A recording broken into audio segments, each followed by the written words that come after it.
মুআজ্জাজ হাজিরিন, আল্লাহ রাব্বুল আলামিনের শানে অসংখ্য হামদ এবং সানা, যিনি আমাদেরকে অনুগ্রহ করে সালাতুল জুমা আদায়ের জন্য এই মসজিদে উপস্থিত হওয়ার তৌফিক এনায়েত করেছেন। আলহামদুলিল্লাহ। আমরা আল্লাহর কাছে বিনীতভাবে দোয়া করি, আল্লাহ যেন আমাদের সকলের ভালো এবং নেক আমলগুলো কবুল এবং মঞ্জুর করেন, এবং সাথে সাথে আমাদের অতীতের জানা অজানা সকল গুনাহগুলো যেন মাফ করে দেন, এবং গুনাহগুলোকে যেন আল্লাহ নেকিতে রূপান্তরিত করে দেন। বাকি জীবন আল্লাহ এবং তার রাসূল সাল্লাল্লাহু আলাইহি ওয়াসাল্লামের পরিপূর্ণ আনুগত্য করার মধ্য দিয়ে জীবন যাপন করার তৌফিক এনায়েত করেন। মুআজ্জাজ হাজিরিন, আমরা হিজরি সনের নতুন বছরের প্রথম মাসে শাহরুল্লাহিল মুহাররম মাসে আমরা এখনো আছি। এই মাস কেন্দ্রিক আমরা বিগত জুমাগুলোতে আপনাদের সামনে প্রাসঙ্গিক কিছু বিষয় নিয়ে আলোচনা করেছি। আজকে আমরা সবসময় খুতবার শুরুতে যে কয়েকটি আয়াত সবসময়ের জন্য আমরা পড়ি, তার একটি হচ্ছে সূরা আল হাশরের 18 নম্বর আয়াত, ইয়া আইয়ুহাল্লাযীনা আমানুত্তাকুল্লাহ ওয়াল তানজুর নাফসুম মা কদ্দামাত লিগাদ। হে ঈমানদাররা, তোমরা আল্লাহর তাকওয়া অবলম্বন করো, আর প্রত্যেক মানুষেরই চিন্তা ভাবনা করা উচিত যে সে আগামী দিনের জন্য কি সঞ্চয় করছে, সে কি সেখানে জমা করছে, সে কি অগ্রিম সেখানে পাঠাচ্ছে। এই বিষয়টি চিন্তা ভাবনা করা দরকার উচিত। এরপর ওয়াত্তাকুল্লাহ, তোমরা আল্লাহর তাকওয়া অবলম্বন করো। ইন্নাল্লাহা খাবীরুম বিমা তা'মালুন, তোমরা যা কিছু করছো সব আল্লাহ অবহিত আছেন, সব কিছুর খবর তার কাছে আছে। তার ইলমের বাইরে, তার জানার বাইরে কিছুই নেই, সব কিছু তার নখদর্পণে, সব কিছু তার ইলমের মধ্যে। এই জন্য আল্লাহ বলছেন, তোমরা যে চোখের পলক ফেলো, এটা আল্লাহ দেখেন, এটাও আল্লাহ দেখেন। সুতরাং সেখান থেকে, আয়াত থেকে ইবনে কাসির রহমতুল্লাহ আলাই বলেন, ইবনুল কাইয়িম রহমতুল্লাহ আলাই বলেন যে এই আয়াত থেকে প্রত্যেক মানুষের মুহাসাবাতুন নফস, নিজের হিসাব নিজে করা, আত্মসমালোচনা করা অপরিহার্য, ওয়াজিব প্রমাণিত হয়। প্রত্যেক মানুষের জন্য সে কি করছে, কি কিয়ামতের জন্য রাখছে, কি এখন করছে, কিভাবে তার এইসব হিসাব হবে, এই নিজের হিসাব নিজে নেওয়াটা অপরিহার্য প্রমাণ করছে সূরা আল হাশরের 18 নম্বর আয়াত। ইবনুল কাইয়িম স্পষ্টভাবে বলেছেন, হাদিহিল আয়াত তাদুল্লু আলা উজুব মুহাসাবাতিন নফস। ইবনে কাসির রহমতুল্লাহ আলাই একইভাবে এই আয়াতের তাফসিরে তিনি এই কথাই জোর দিয়ে বলেছেন। সুতরাং এই জন্য ঈমানদার ব্যক্তিদের সবসময়ের জন্য তারা চিন্তা করবে যে কি আমার জন্য, কোন কাজটি, কোন চিন্তাটি, কোন কর্মটি আমার জন্য উপকারে আসবে, বিশেষ করে আমার পরকালে। এবং সেই কাজটি যদি দুনিয়ার জন্য ইসলাম সম্মত হয় এবং তাতে দুনিয়ারও ফায়দা থাকে, ইসলাম বিপরীত না হয়, তাহলে এক কথায় ইসলামের দৃষ্টিতে এই জগতের জন্য, পরজগতের জন্য কল্যাণকর। এই সকল কাজ করার জন্য আল্লাহর বান্দা যারা, ঈমানদার ব্যক্তি যারা, মুত্তাকি যারা, তারা সবসময় এটাকে চিন্তায় রাখেন। এই জন্য তিনি প্রতিটি মুহূর্তের, প্রতিটি কাজের হিসাব তিনি করেন। তার কোনো সময় হিসাব ছাড়া, পর্যালোচনা ছাড়া, আত্মসমালোচনা ছাড়া অতিবাহিত হয় না। এই জন্য এমনকি যদি সে কখনো ত্রুটিতে পড়ে যায়, সঙ্গে সঙ্গে সেটাতে স্মরণ করে আবার সে ফিরে আসে। আল্লাহ বলছেন সূরা আরাফের 201 নম্বর আয়াতে, ইন্নাল্লাযীনা তাকাও, যারা তাকওয়া অবলম্বন করেছে, যারা মুত্তাকি, তাদের স্বভাব কি, তাদের চরিত্র কি? ইযা মাসসাহুম তাইফুম মিনাশ শাইতানি তাযাক্কারু, শয়তান যদি কখনো তাদেরকে একটু স্পর্শ করে ফেলে, মানে কি একটু ত্রুটি করায় তাকে দিয়ে, ভুল করে বসে, কি করে? সঙ্গে সঙ্গে তাযাক্কারু, তারা সেটা স্মরণ করে যে আমি তো ভুল করলাম। তারা সঙ্গে সঙ্গে স্মরণ করে, ফাইদা হুম মুবসিরুন, এবং তারা সেটা দেখে সেখান থেকে খুব দ্রুত তওবা করে সেই কাজটি ত্যাগ করে তওবা করে আবার রাইটটাকে সে ফিরে আসে। তাহলে মুত্তাকিদের জন্য কোনো ত্রুটি হয়ে যেতে পারে, শয়তানের কোনো স্পর্শ তাকে লেগে যেতে পারে, ওয়াসওয়াসা তার মনের মধ্যে লেগে যেতে পারে, কিন্তু সঙ্গে সঙ্গে সে স্মরণ করে। এই জন্য রাসূলুল্লাহ সাল্লাল্লাহু আলাইহি ওয়াসাল্লাম বলেছেন, ইমাম হাকিম তার মুস্তাদরাকে হাকিম আল মুস্তাদরাক আলা সহিহাইন হাদিসটি রওয়ায়াত করেছেন যে জাদ্দিদু ঈমানাকুম। রাসূলুল্লাহ সাল্লাল্লাহু আলাইহি ওয়াসাল্লাম বললেন, জাদু ওয়া কাইফা নুজাদ্দিদু ঈমানানা ইয়া রাসূলুল্লাহ। সাহাবাগণ জিজ্ঞাসা করলেন, ইয়া রাসূলুল্লাহ, আমরা কিভাবে ঈমান নবায়ন করব? ক্বাল আকসিরু মিন কাউলি লা ইলাহা ইল্লাল্লাহ, তোমরা বেশি বেশি করে লা ইলাহা ইল্লাল্লাহ বলো। এই বলার অর্থ হচ্ছে লা ইলাহা ইল্লাল্লাহর দাবি কি, এটার মর্মার্থ কি, এটার দাবি কি, এটা সবসময়ের জন্য স্মরণ করবে এবং তখন তুমি তোমার সেই অনুযায়ী চলবে, তোমার ঈমান পরিণত হবে। আর যখনই আল্লাহর কোনো আয়াত শোনা হবে, যখনও কোনো দিনের কথা, হাদিসের কোনো কথা, আমার এহকালে এবং পরকালের জন্য কল্যাণকর কোনো কথা যখন আমি শুনবো, সঙ্গে সঙ্গে সেটা আমলে নিব, আমার ঈমান তাজদীদ হবে, নবায়ন হবে, ঈমান বৃদ্ধি লাভ করবে। وَإِذَا تُلِيَتْ عَلَيْهِمْ إِنَّمَا الْمُؤْمِنُونَ الَّذِينَ إِذَا ذُكِرَ اللَّهُ وَجِلَتْ قُلُوبُهُمْ وَإِذَا تُلِيَتْ عَلَيْهِمْ آيَاتُهُ زَادَتْهُمْ إِيمَانًا وَعَلَى رَبِّهِمْ يَتَوَكَّلُونَ। সূরা আনফালের 2 নম্বর আয়াত, এটা 3 নম্বর আয়াত অথবা 2 নম্বর আয়াত। যে ইমানদার ব্যক্তি তো তারাই, একেবারে সংজ্ঞায়িত করে, ইমানদার ব্যক্তি তো তারাই যাদের কাছে কোরআনের কথাগুলো বললে তাদের অন্তর কেঁপে ওঠে, আল্লাহর কথা স্মরণ করলেই অন্তর কেঁপে ওঠে। ইযা যুকিরাল্লাহু ওয়াজিলাত কুলুবুহুম, ওয়াজিলা মানে কাঁপে ওঠা, কলবের বহু বচন কুলুব। আর ওয়াইদা তুলিয়াত আলাইহিম আয়াতু, আর যখন আল্লাহর আয়াতগুলো তাকে শোনানো হয়, আল্লাহ এবং তার রাসূলের কথাগুলো যখন তাকে শোনানো হয়, জাদাতহুম ঈমানা, তাদের ঈমান বেড়ে যায়। তাদের ঈমান কি হয়ে যায়? বেড়ে যায়। এবং তারা আল্লাহর রব, তাদের রবের প্রতি, আল্লাহর প্রতি তারা তাওয়াক্কুল করে। তো সুতরাং ঈমানদার ব্যক্তিরা সবসময়ের জন্য সচেতন থাকে, সবসময়ের জন্য তারা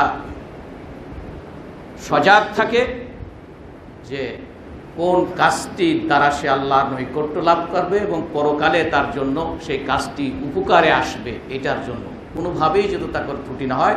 এই জন্য সবসময় তাকে চিন্তা ভাবনা করতে হয়, সবসময় তাকে ভাবতে হয়, সবসময় তার নিজের মর্যাদা করতে হয়। তো সুতরাং এখান থেকেই আত্মসমালোচনার গুরুত্ব ইসলামের দৃষ্টিতে। মুহাসাবাতুন নফস, মুহাসাবা মানে হিসাব নেওয়া, নফস হলো নফসের, নিজের হিসাবটা নিজের নেওয়া।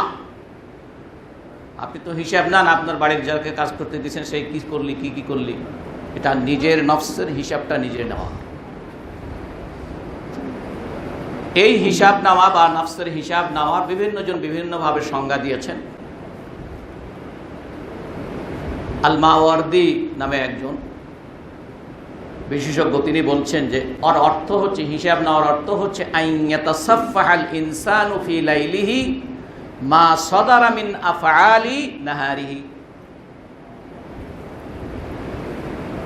এই মুহাসাবাতুন নাফস কারে বলে? মুহাসাবা কারে বলে? যে একজন মানুষ রাত্রিতে সে সারাদিন কি করেছে এটার হিসাব নেবে। রাত্রিতে তার সারাদিন কি কি কাজ করেছে এটা সে নিজের হিসাবটা নিজেই নেবে, কারো সামনে না। তার মাঝে তার নফসের সাথে আর আল্লাহ জানবে। তাহলে সারাদিন আমি কি করেছি, কোন কাজ করেছি, কোনভাবে কি করে, সবগুলো স্মরণ করবে। এত সাফা, পৃষ্ঠা উল্টাবে। সাফা মানে পৃষ্ঠা, পৃষ্ঠা উল্টাবে মানে কি? আপনি সেই ফজরে ঘুম থেকে উঠছেন, তখন থেকে নিয়ে আবার ঘুমোতে জেগেছেন, তার আগে আপনি আত্মসমালোচনা করতেছেন। তাহলে ওই সময় থেকে সারাটা দিন আপনি কি করেছেন, ধরে নেই পুরো 12 ঘন্টা আপনি কি করেছেন, সবগুলো ছোট বড় সব কিছু আপনার মনের সামনে, মনের পর্দায় সেটাকে হাজির করা। এটা হচ্ছে ফাইন কানা মাহমুদান আম্বা, যদি আপনার এই পর্যালোচনায় যদি মনে হয় যে না ঠিকই আছে, ভালোই করেছি, তাহলে এইটার উপরে সে কন্টিনিউ করবে পরের দিন। ওয়া ইন কানা মাজমুমান ইস্তাদরাকাহু ইন আমকান, আর যদি কোনো ত্রুটি হয়ে গিয়ে থাকে, এটা যদি রিকম্পেনসেট করা সম্ভব হয়, এটাকে যদি তার স্থলাভিষিক্ত কিছু করা যায়, যেমন মনে করেন যে কাউকে গালি দিচ্ছেন, তাহলে এটা কি, এটা আপনি তার কাছ থেকে এখান থেকে আপনার এই ভুলটা শুধরে নেওয়ার সুযোগ আছে। তার কাছে যা বলবেন যে ভাই তোমার গালি দিয়েছিলাম, কালকে মাফ করে দাও, এটাকে বলে ইস্তাদরাকাহু, ভুলটা হয়ে গেছে, সেই ভুলটাকে শুদ্ধ করে নেওয়া। আর যদি শুদ্ধ করার মতো না হয়, তাহলে সেজন্য তওবা করা, ইস্তেগফার করা, আর কখনো করব না এই কাজটি, এই মর্মে সিদ্ধান্ত দেওয়া। এটা হচ্ছে মুহাসাবাতুন নাফস। যেভাবেই বলবো, যে ভাষাতেই বলবো, এটা হচ্ছে এইভাবেই হচ্ছে মূল কথা। কেউ কেউ বলছেন ইয়াতাসাব্বুত ফিল জামিইল আহওয়াল ক্বাবলা আল ফি'লি ওয়াত তারক মিন আল আহদ বিদ-দামির, নিজের মনে মনে যে কোনো করণীয় কাজ করার পূর্বে সেই কাজগুলো নিয়ে চিন্তা করা, কাজটি আমার জন্য ভালো না মন্দ, শরীয়তসম্মত হচ্ছে কি হচ্ছে না, আল্লাহ এতে রাজি আছেন কি নাই, এটা করে নিজের মনের সাথে করে নিয়ে সেটা হলে তাহলে করা হবে, আর যদি তা না হয় তাহলে বাদ দেওয়া হবে। এটার নাম হচ্ছে আত্মসমালোচনা। তো সুতরাং এই সকল বিষয়গুলোকে সামনে রাখলে মুহাসাবাতুন নফসের গুরুত্ব আমরা অত্যন্ত বলিষ্ঠভাবে, যে ইসলাম এর প্রতিও আহ্বান জানিয়েছে, এরকম বহু আয়াত আছে প্রাসঙ্গিক। কারণ আপনাকে সবসময়কে স্মরণ করতে আল্লাহ বলছেন ইয়াউমা তাজিদু কুল্লু নাফসিম মা আমিলাত মিন খায়রিন মুহদারা ওয়া মা আমিলাত মিন সু। আল্লাহ বলছেন তুমি স্মরণ করো না তো, যে তুমি যা কিছু ভালো করছো সব কিছু তুমি তোমার সামনে উপস্থিত পাবা, রেকর্ড করা তুমি পাবা, আর যা খারাপ করছো সেটাও তুমি পাবে। এই জায়গা যখন দেখবে, তখন লাউ আন্না বাইনাহু ওয়া বাইনা আমাদাম বাঈদা ইয়াওয়াদ্দু, সে আকাঙ্ক্ষা করবে যে আমার মাঝে আর এই খারাপ কাজগুলো যেগুলো আমি দেখতে পাচ্ছি, এটা আর আমার মাঝে আর এই খারাপ কাজের মধ্যে যদি এত দূরত্ব থাকতো যেটা আমি চোখেই দেখতাম না, এটা সে কামনা করবে। কিন্তু তাকে হবে, সে এটা কামনা করবে, কিন্তু তা তো হবে না, তার সামনে উপস্থিত থাকবে। এই জন্য সূরা আল কাহাফের 49 নম্বর আয়াতে আল্লাহ বলছেন, সেই চিত্র তুলে ধরেছেন, ওয়াউদিআল কিতাব, যেদিন আমল নামা তোমার সামনে পেশ করা হবে, তোমার সামনে রেখে দেওয়া হবে খোলামেলা।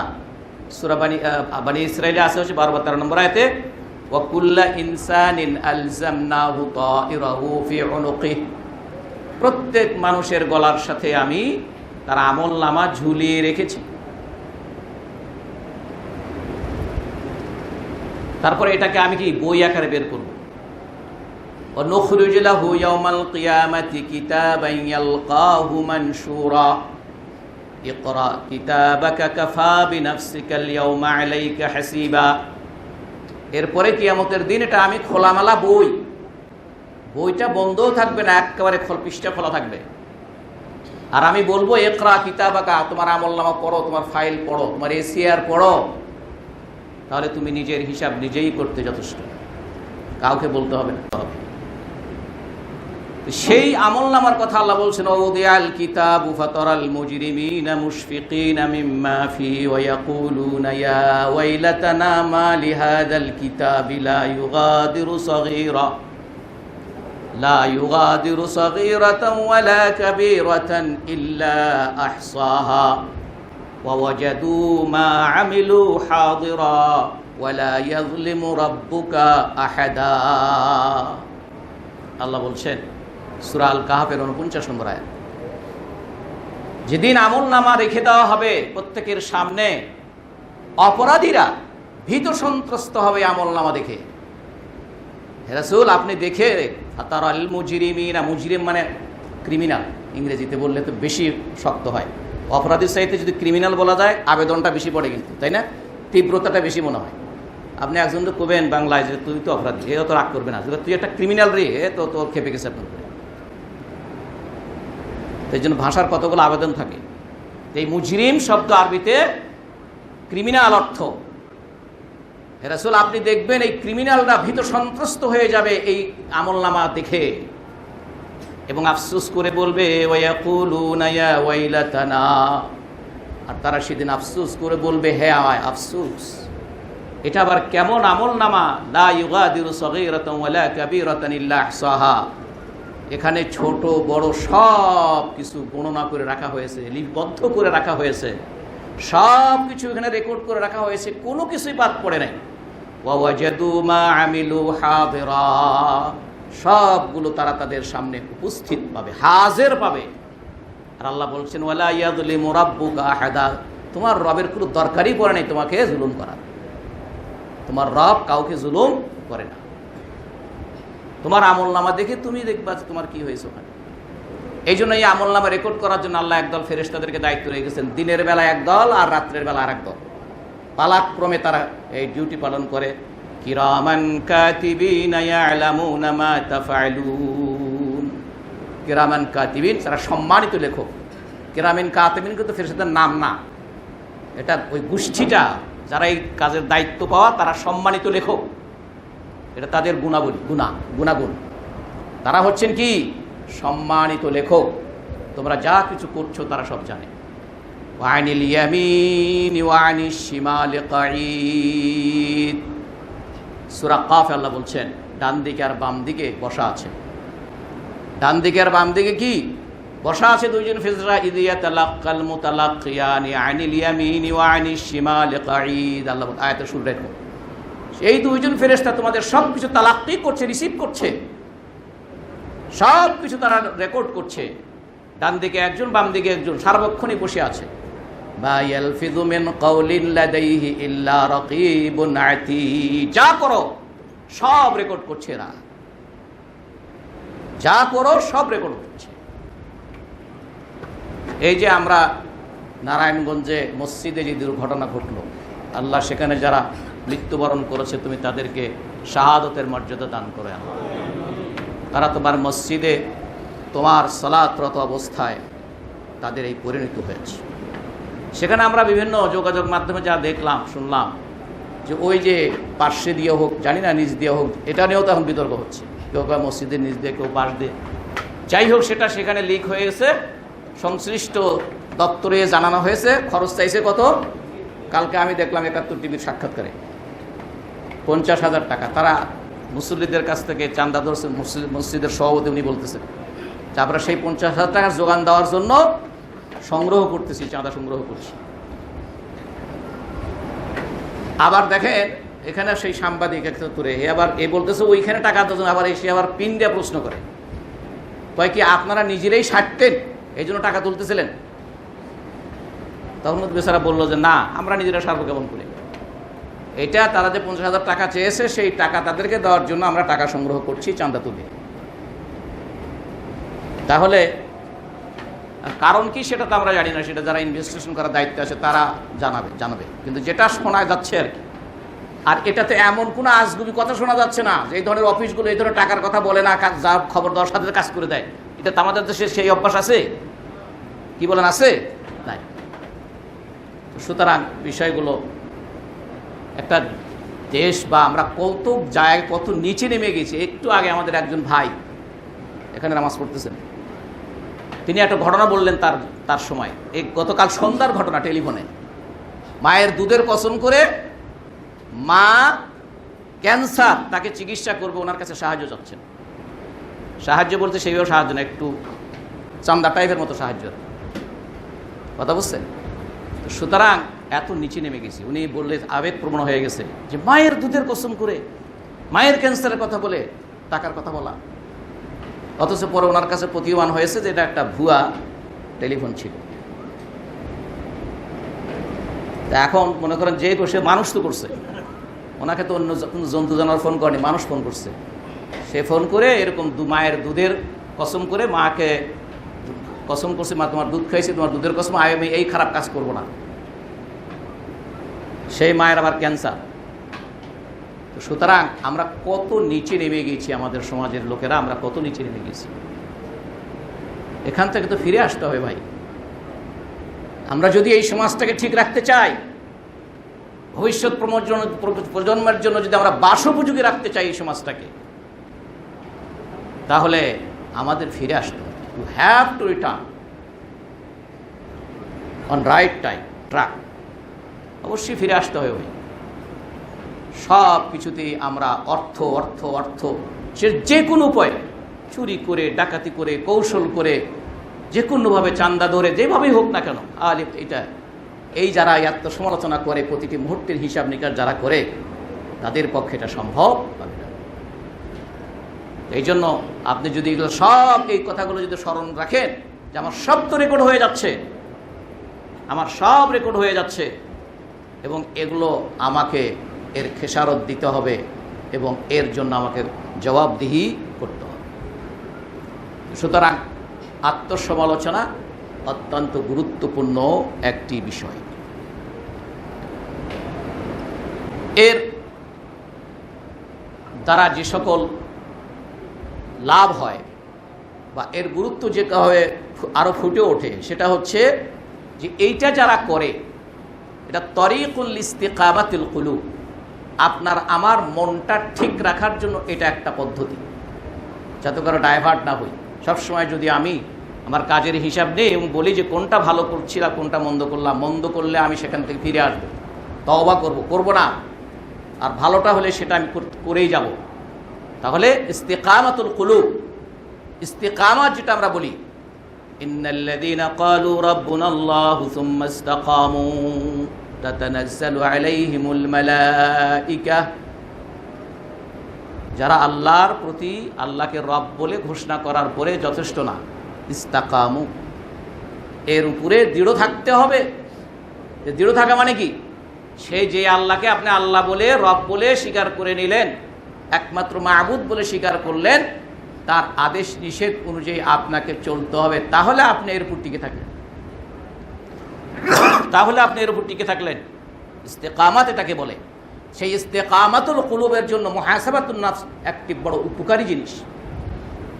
আপনাকে সঠিক পথে, রাইট ট্র্যাকে রাখার জন্য এর যথেষ্ট ভূমিকা আছে।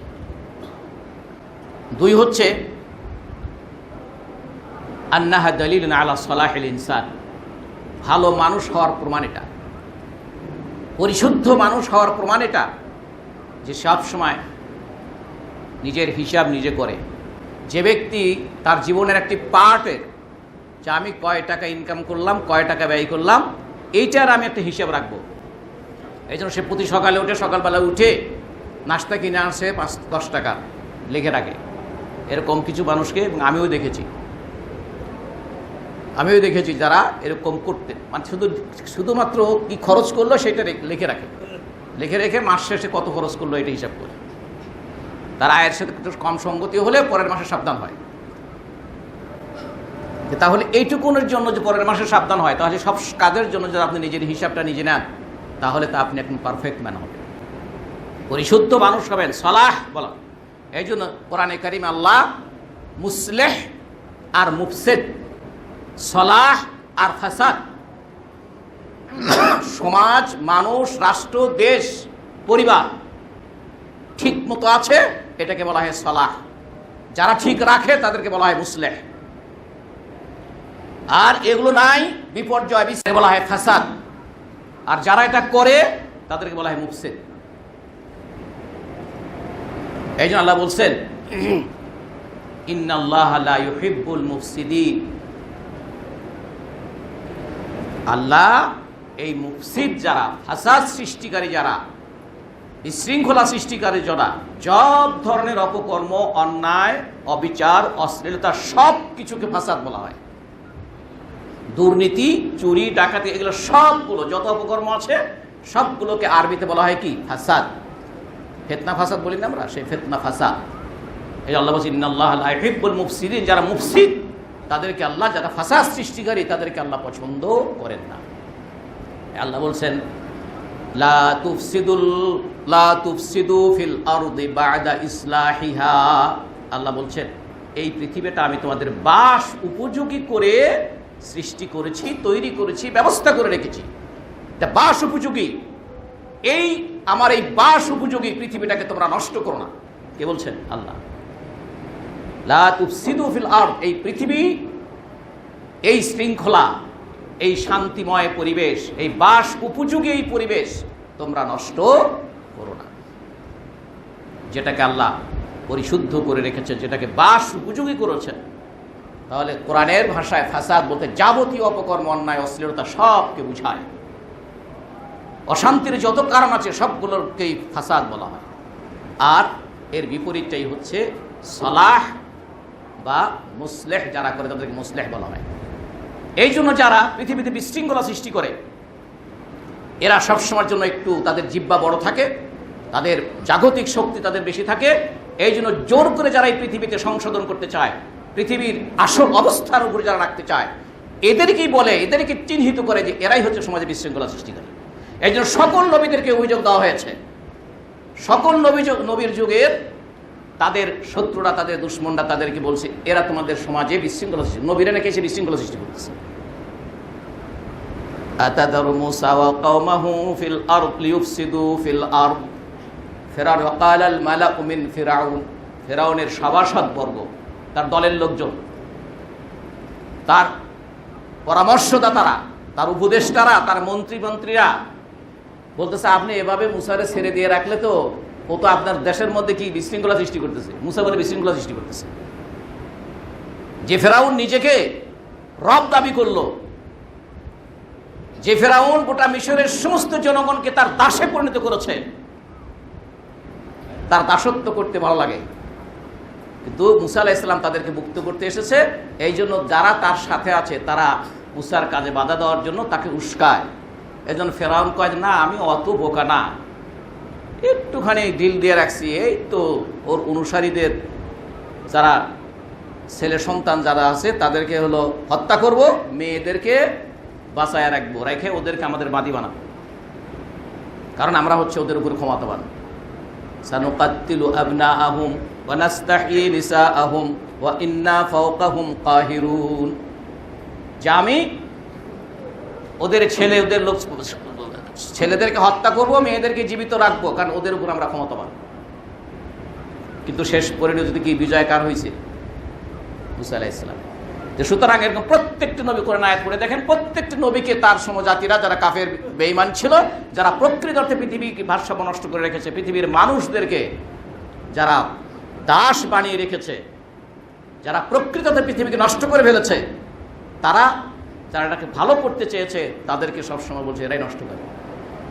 এরাই কি এই ধারাবাহিকতা, এই অপপ্রচার, এই জোরালো বক্তব্য, এই প্রচার, এটা কিন্তু আজকের দিন পর্যন্তও আছে। আমরা অনেক সময় বুঝি না, আমরা বুঝি না। যদি সত্যি আমরা বুঝতাম, তাহলে সমাজ, দেশ, পৃথিবীর চিত্র যা আমরা দেখছি তা হতো না। পৃথিবীর সাধারণ সকল মানুষগুলো ঘুমন্ত মানুষ, এরা নিজেদের ধারণা বুঝতে পারে না, এদের শত্রুকে তারা বুঝতে পারে না। এই জন্য আল্লাহ বারবার শয়তানকে বলছে শয়তান তোমাদের জন্য প্রকাশ্য দুশমন, বলছে না? ইন্নাহু লাকুম আদুউম মুবিন, শয়তান তোমাদের কি প্রকাশ্য দুশমন। কিন্তু সেই শয়তানকে আমরা প্রকাশ্য দুশমন বলে ট্রিট করি না। তো সুতরাং এই জন্য দলিলুন আলা সালাহিল ইনসান, ভালো মানুষ, সংস্কারবাদী মানুষ, যেটা মানুষের উপকার করে, মানুষের ভালো করে, মানুষের শান্তি এবং সুখ এবং নিরাপত্তার যারা ব্যবস্থা করে বা নিজেরাও সেই পথে থাকে, তাদের এই ভালো মানুষ হওয়ার দলিল হচ্ছে তার আত্মসমালোচনাকারী হবে। আর এরাই আবার তওবার জন্য পথ উন্মুক্ত হবে। যেহেতু আত্মসমালোচনা করে, তার আত্মসমালোচনা ধরা পড়লো যে আমি এই ত্রুটি করেছি, এই দোষ করেছি, এই গুনাহটা করে ফেলেছি, তখন সেই সঙ্গে সঙ্গে তওবার দিকে যায়। আর এটা না করলে কি হয় আমরা একটু পরে বলছি। কোরআন এবং হাদিসে কতগুলো আয়াত আছে যেগুলো এটার দিকে ইঙ্গিত বহন করে। তার মধ্যে কিছু আমরা বললাম যে আমাদের আমল নামা লিপিবদ্ধ করা হচ্ছে, এই আমল নামা আমার সামনে পেশ করা হবে, আমাকে পড়তে বলা হবে, ভালোটাও রেকর্ড মন্দটাও রেকর্ড, দুইজন ফেরেশতা আছে, এগুলো আমরা ইতিমধ্যে আপনাদের সামনে সে আয়াতগুলো পেশ করেছি। এগুলো সবগুলোই আমাদেরকে আত্মসমালোচনার কথা বলছে। যেহেতু আমার হিসাব একটা নেওয়া হচ্ছে, রেকর্ড করা হচ্ছে, তো এই রেকর্ড করা যেহেতু হচ্ছেই, তাহলে আমারও নিজেরই একটু রেকর্ড করা দরকার, নিজেরই একটু মনে রাখা দরকার, নিজেরই একটি পর্যালোচনা হওয়া দরকার। কারণ আমার এই আমলের পর্যালোচনা একখানে হবে, এই জন্য আমার এখনই হওয়া দরকার। এই ধরনের তার একটি আয়াত, যেটা স্পষ্ট যে আয়াত দিয়ে আমরা শুরু করেছি, সূরা আল হাশরের 18 নম্বর আয়াত, এই আয়াত দ্বারা আপনাদের বলেছে যে আয়াত দ্বারা আত্মসমালোচনা করা ওয়াজিব। ওয়াজিব মানে ম্যান্ডেটরি, যেটা ফরজের ভাষায় বলা হয়। এই জন্য যখনই কোনো বিষয়ে ওয়াজিব বলা হয়, শুধু ফিকহের মাসআলাতে এসে নামাজের মধ্যে ফরজ কয়টা, ওয়াজিব কয়টা, সেখানে ফরজ আর ওয়াজিবের মধ্যে পার্থক্য আছে। কথা বুঝছেন কিনা? আপনাদের বহু বলছি যে নামাজের মধ্যে ফরজ কয়টা, ওয়াজিব কয়টা, সুন্নাত কয়টা, মুস্তাহাব কয়টা, এই যে ফিকহের মাসআলাগুলোতে সেই ক্ষেত্রে ফরজ আর ওয়াজিবের মধ্যে পার্থক্য আছে। কিন্তু যখন ইসলামের বিভিন্নভাবে বলা হয় যে রাত দিনে 5 ওয়াক্ত নামাজ ওয়াজিব, তার মানে কি ফরজ না? এই ওয়াজিব অর্থ কি? ফরজ। এই ওয়াজিব অর্থ ফরজ। সুতরাং এই আয়াত দ্বারা এটা প্রমাণিত হয় যে অবশ্যই প্রত্যেক ইমানদার ব্যক্তিকে আত্মসমালোচনা করতে হবে। আত্মসমালোচনা করার জন্য আল্লাহ নির্দেশ দিয়েছেন। ওয়াল তানজুর, এই ওয়াল তানজুর আমরের সিগা।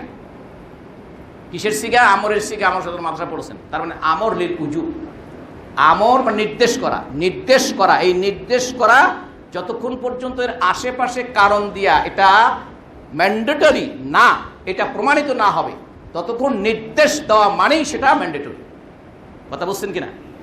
ইসলামী শরিয়াতে নির্দেশমূলক আল্লাহ কোরআনে এবং রাসূলের হাদিসে নির্দেশমূলক যেই সকল শব্দগুলো আছে, এর দ্বারা সাধারণভাবে ম্যান্ডেটরি প্রমাণিত হয় যতক্ষণ পর্যন্ত অন্যান্য দলিল প্রমাণ দ্বারা এটা যে ম্যান্ডেটরি নয় এটা প্রমাণিত না হয়। কথাটাই বুঝতে পেরেছেন আপনারা? সুতরাং এই দ্বারা উলামায়ে কেরাম বলেছেন যে এই আয়াত দ্বারা ওয়াজিব হওয়া প্রমাণ করে। এছাড়া রাসূলুল্লাহ সাল্লাল্লাহু আলাইহি ওয়াসাল্লাম বলেছেন, আল কাইয়িসু মান দানা নাফসা ওয়া আমিলা লিমা বা'দাল মাউত। জ্ঞানী ব্যক্তি সেই, সচেতন ব্যক্তি সেই, বুদ্ধিমান ব্যক্তি সেই, সজাগ ব্যক্তি সেই যে ব্যক্তি নিজের সম্পর্কে সজাগ থাকে, নিজের সম্পর্কে নিজেকে হিসাবের মধ্যে রাখে, নিজেরটা নিজে ভালো জানে। দানা মানে জানা, ওই যে নো দাই সেলফ, কার জানি কথা এটা, সক্রেটিস না কার, নিজেকে জানো। এই যে নিজেকে জানে, নিজে জানে মানে কি, কি ভালো করছি গত দিনে, কি মন্দ করেছি, এইটা যে জানে, তার মানে যে এটাকে নিজের নখদর্পণে রাখে, আত্মপর্যালোচনা করে, সেই হচ্ছে বুদ্ধিমান, সেই হচ্ছে জ্ঞানী। আর ওয়া আমিলা লিমা বা'দাল মাউত, মৃত্যুর পরের জীবনের জন্য যে আমল করে। আর ওয়াল আজিজু, অক্ষম, অলস, ব্যর্থ ব্যক্তি, অপদার্থ, আজিজ বলা, অপদার্থ ব্যক্তি হচ্ছে সেই যে ব্যক্তি নিজের নফসকে, নিজের প্রবৃত্তির অনুসরণ করায়, তার নফসকে দিয়ে প্রবৃত্তির অনুসরণ করে। আবার কি, অতামান্না আলাল্লাহ, সে নিজের নফসের মানে কুনফসের কুপ্রবৃত্তির অনুসরণ করে আবার আল্লাহর কাছে ভালোটা চায়। এই হচ্ছে অপদার্থ। বাইহাকি এবং তিরমিজি ইবনে মাজাতে সহিহ সনদে হাদিসটি বর্ণিত হয়েছে। এছাড়া হানজালা রাদিয়াল্লাহু তাআলা আনহু একটি হাদিস আছে, সহিহ মুসলিমের একটি হাদিসে হানজালা রাদিয়াল্লাহু তাআলা আনহু একটি ঘটনা আপনারা এর আগেও আমি বলেছি যে তিনি একদিন রাস্তায় বের হয়ে বলছেন যে হানজালা মুনাফিক হয়ে গেছে। হানজালা কি হয়েছে? নাফাকা হানজালা, সাক্ষাৎ হয়েছে আবু বকর রাদিয়াল্লাহু আনহুর সাথে রাস্তায়। সে তো নিজে নিজে বলতেছে হানজালা মুনাফিক হয়ে গেছে। আবু বকর বলছেন, হানজালা কি বলছো তুমি? তখন বলছেন যে বলছি এই জন্য যে আমি যখন রাসূলুল্লাহ সাল্লাল্লাহু আলাইহি সাল্লামের সামনে থাকি, রাসূলুল্লাহ সাল্লাল্লাহু আলাইহি ওয়াসাল্লাম ইউযাক্কিরুনা বিন-নারি ওয়াল জান্নাহ হাত্তা কাআন্না রা'য়ু আইন, তিনি আমাদেরকে জান্নাত জাহান্নামের কথা স্মরণ করান, তখন জান্নাত আর জাহান্নামটা চোখের সামনে দেখি। ফাইদা খারাজনা মিন ইনদি রাসূলিল্লাহি সাল্লাল্লাহু আলাইহি ওয়াসাল্লাম আফাসনাল আজওয়াজ ওয়াল আওলাদ ওয়াদ দাইয়াত, রাসূলুল্লাহ সাল্লাল্লাহু আলাইহি ওয়াসাল্লামের কাছ থেকে বের হয়ে যখন আমরা আমাদের স্ত্রীদের কাছে যাই, সন্তানদের কাছে যাই, আমাদের ঘরবাড়ির সম্পদের কাছে যাই, ফানাসিনা কাসির, ওই অবস্থার থাকে না, ভুলে যায়, এগুলো ভুলে যায়। এই যে একটু আগে রাসূলের সামনে এমন ছিলাম, এরপরে বাড়িতে এসে ওইটা ভুলে গেলাম, এটাই তো মুনাফিকের আলামত। কিসের আলামত?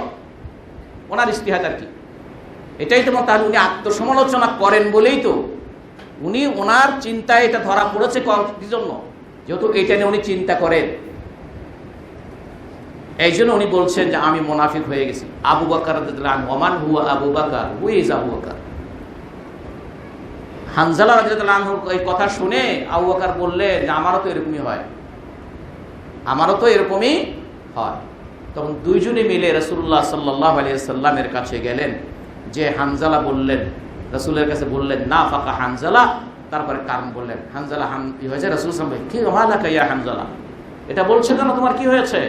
তখন তিনি বললেন, ইয়া রাসূলুল্লাহ, আপনার কাছে থাকলে এরকম এরকম হয়, আর বাড়িতে গেলে এরকম এরকম হয়। তখন রাসূলুল্লাহ সাল্লাল্লাহু আলাইহি ওয়াসাল্লাম বললেন, ওয়াল্লাযী নাফসি বিয়াদি, ওই সত্তার শপথ যার হাতে আমার জীবন, লাউ তাদুমুনা আলা মা তাকুনুনা ইনদি ফি যিকির, আমি যখন আলোচনা করি সেই সময় আমার এখানে বসা থাকা অবস্থায় তোমার যে মনের অবস্থা থাকে, এইটার উপরেই যদি তুমি কন্টিনিউ করতে পারতে, লা সাফাহাতকুমুল মালাইকাতু আলা ফুরুশিকুম ওয়া ফি তুরুকিকুম, এই অবস্থার উপরে যদি থাকতে পারতে, তাহলে তোমরা বিছানায় থাকো আর রাস্তায় থাকো, ফেরেশতারা এসে তোমাদের সাথে মুসাফা করবে। ওয়ালাকিন ইয়া হানজালা সাআতান ওয়া সাআতান ওয়া সাআতান, না হানজালা, এভাবে তোমার পক্ষে থাকা বা কারোর পক্ষেই থাকা সম্ভব হবে না। তোমাকে কিছুক্ষণ সময় এই অবস্থায় থাকতে হবে, কিছুক্ষণ সময় তোমার ওই অবস্থায় থাকতে হবে, আর কিছুক্ষণ সময় তোমার এই অবস্থায় থাকতে হবে।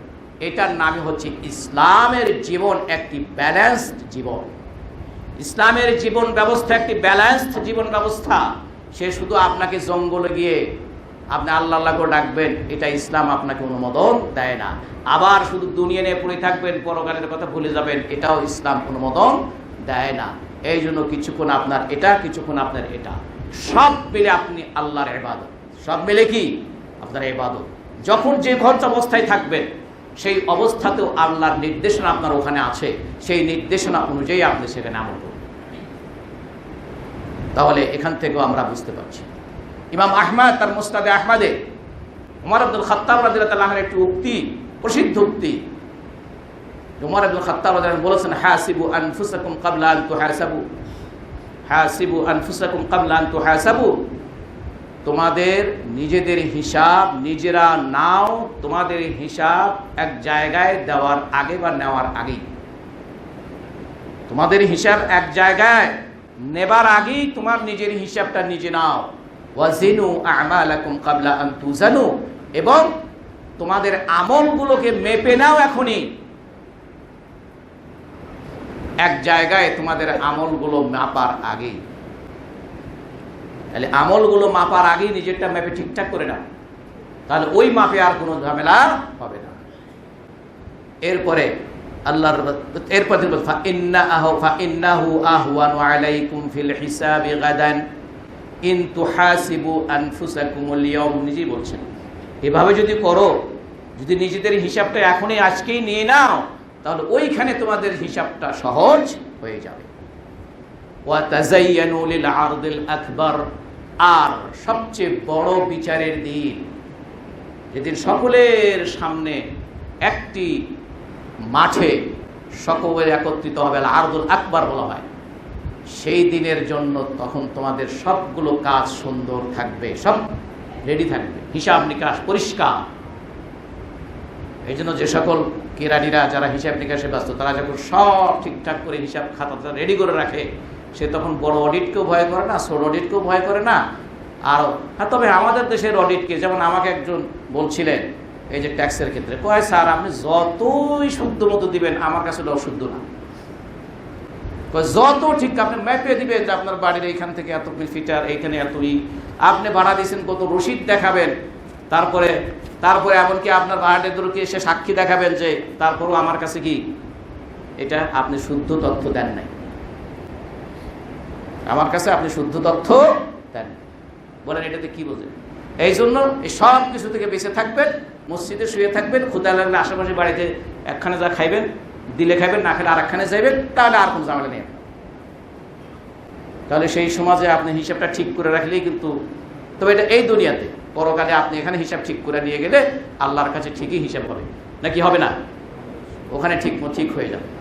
তো সুতরাং এটা ওমর আব্দুল খাত্তাব রাদিয়াল্লাহু আনহু বলছেন। এরপরে তিনি স্মরণ করিয়ে দিলেন মানুষদেরকে কোরআনের কথা, ইয়াউমা ইযিন তুরাদুনা লা তাখফা মিনকুম খাফিয়া, ওই দিনের কথা স্মরণ করো রে বান্দা, যেদিন তোমার কোনো গোপন জিনিসই গোপন থাকবে না।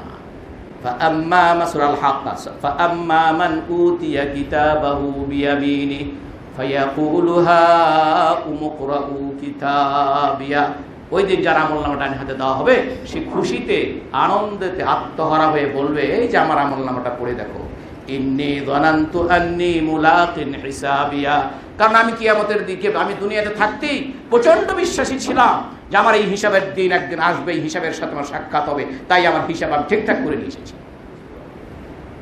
আল্লাহ আমাদের সকলকে কথা বলে বোঝার তৌফিক দান করুন। আর অনেক কথা রয়ে গেছে। বারাকাল্লাহু লানা ওয়া লাকুম ফিল কুরআনিল আযীম ওয়া নাফা'নি ওয়া ইয়্যাকুম বিমা ফীহি মিনাল আয়াতি ওয়া যিকরিল হাকীম। আকুলু কাওলি হাযা ওয়া আস্তাগফিরুল্লাহ লি ওয়া লাকুম ওয়া লিসাইরিল মুমিনিন ফাস্তাগফিরুহু ইন্নাহু হুয়াল গফুরুর রাহিম।